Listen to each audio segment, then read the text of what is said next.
Watching you wake up at 4 a.m., dunk your face in ice water, pray, grind, repeat. The internet crowned him the ultimate comeback king. Discipline. Faith. Self-improvement. He wasn't just selling motivation, he was the proof. And then, everything started collapsing.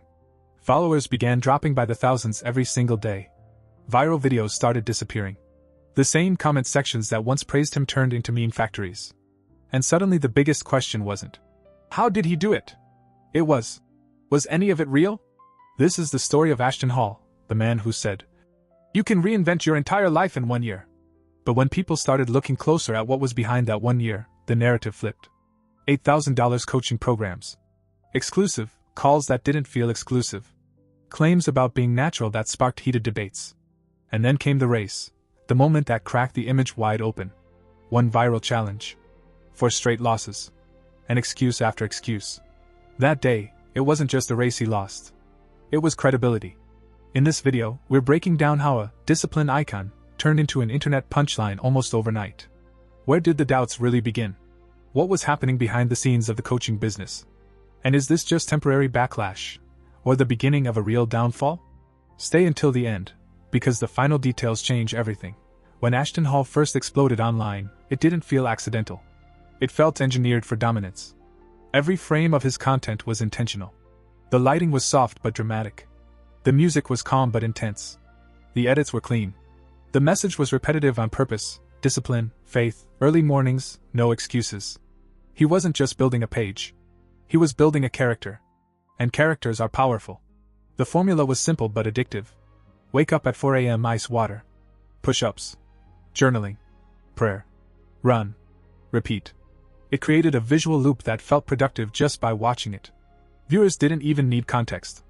The aesthetic alone sold the dream. If you followed this structure, your life would upgrade. If you committed like this, success was inevitable. But here's where things started getting complicated.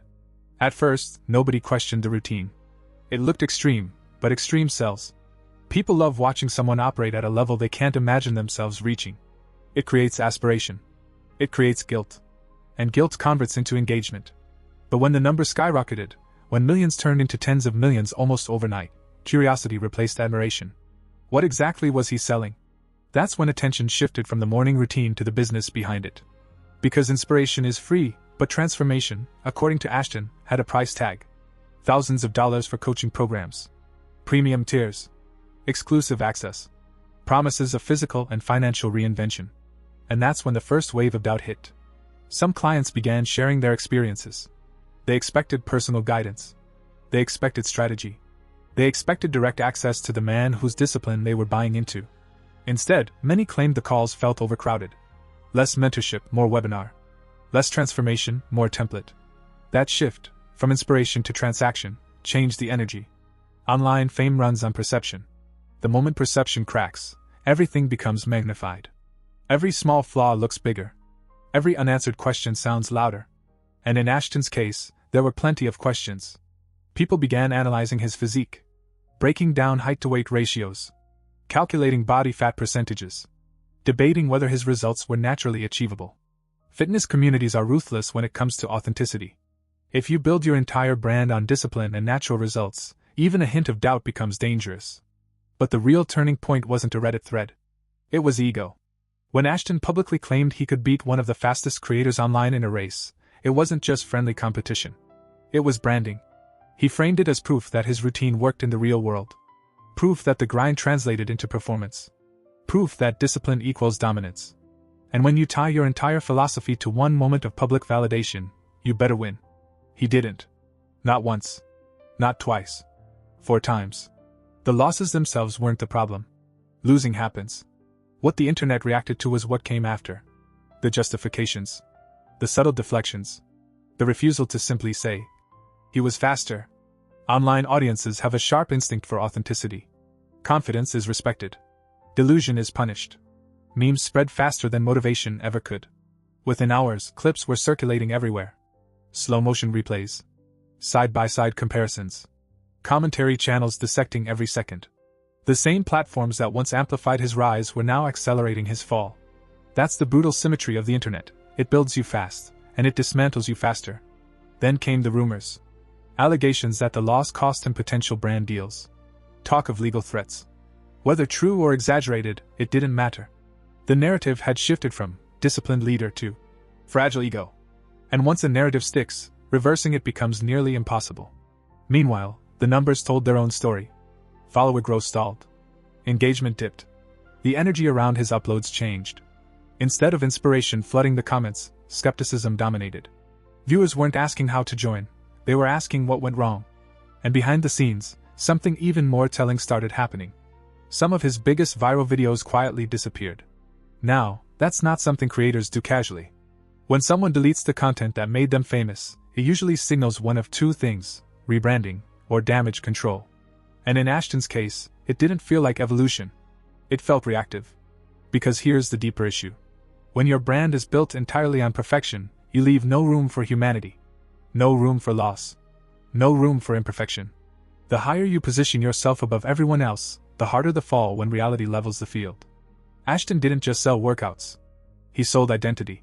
He sold certainty. He sold the idea that if you followed his blueprint exactly, you'd win. But the internet doesn't worship certainty forever. It tests it. And now the question isn't whether Ashton can wake up at 4 a.m. The question is whether he can adapt. Can he rebuild trust the same way he built hype? Can he pivot from aesthetic motivation to transparent leadership? Can he acknowledge flaws without collapsing the entire brand? Because this isn't just about one influencer. It's about how fast digital fame can turn. How quickly audiences move from belief to skepticism.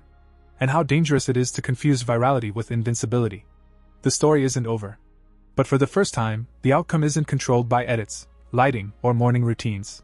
It's controlled by credibility. Here's where the situation becomes even more complex. Because downfall in the digital world rarely happens from one single mistake. It happens when pressure builds quietly, and then one moment exposes everything at once. After the race, the conversation wasn't just about speed anymore. It became about identity. People began revisiting old clips, old claims, old interviews. Every confident statement he had ever made was suddenly being replayed under a different lens. What once sounded motivating now sounded rehearsed. What once felt powerful now felt performative. And that shift in perception is dangerous. Because influence isn't built on muscles. It isn't built on early mornings. It's built on trust. And trust is fragile. Viewers started asking deeper questions. If the coaching programs were truly life-changing, where were the undeniable success stories? If the routines were sustainable, why did they feel designed more for the camera than for real life? If the brand was about humility and faith, why did the reactions to criticism feel defensive instead of grounded? These weren't hate comments anymore. These were analytical breakdowns. Long-form critiques. Fitness creators calculating statistics. Business channels reviewing pricing models. Commentary pages connecting patterns. The narrative evolved from gossip to investigation. And investigations don't fade quickly. At the same time, something subtle but powerful was happening in the algorithm. The same system that once pushed his content to millions began slowing down distribution. Engagement ratios matter. Audience sentiment matters. When viewers watch to critique instead of to be inspired, the tone of the brand shifts automatically. Momentum stalled. Now here's the part most people overlook. Viral fame creates pressure to maintain an image that may not be sustainable long-term. When you grow from 1 million to 10 million followers in months, expectations multiply instantly. Every upload has to outperform the last. Every move has to feel bigger. Every statement has to reinforce authority. That kind of pressure forces creators into one of two paths: evolve or double down. From the outside, it looked like Ashton doubled down. More polished routines. More emphasis on discipline. More insistence on the message. But when audiences sense repetition without reflection, they disengage. Because growth online doesn't just mean bigger numbers, it means deeper connection. And that connection felt thinner. The biggest challenge he faces now isn't criticism. It's indifference. When people stop debating you and start scrolling past you, that's when relevance truly slips. Memes eventually die down. Backlash cycles fade. But apathy? That's harder to reverse. So the real question becomes this. Can he pivot from image to authenticity? Can he address the controversies head-on instead of indirectly? Can he separate ego from brand? Can he transform not just his body or routine, but his leadership style? Because redemption stories are powerful. The internet loves a comeback even more than it loves a fall. But comebacks require vulnerability. They require accountability. They require stepping away from the pedestal you built for yourself. Right now, Ashton stands at a crossroads. One path leads to slow, fading relevance. Another fitness influencer who peaked too fast. The other path requires humility, transparency, and reinvention that goes deeper than aesthetics. The irony is almost poetic. He built his empire on the idea that you can reinvent your life in 1 year. Now the world is watching to see if he can reinvent himself.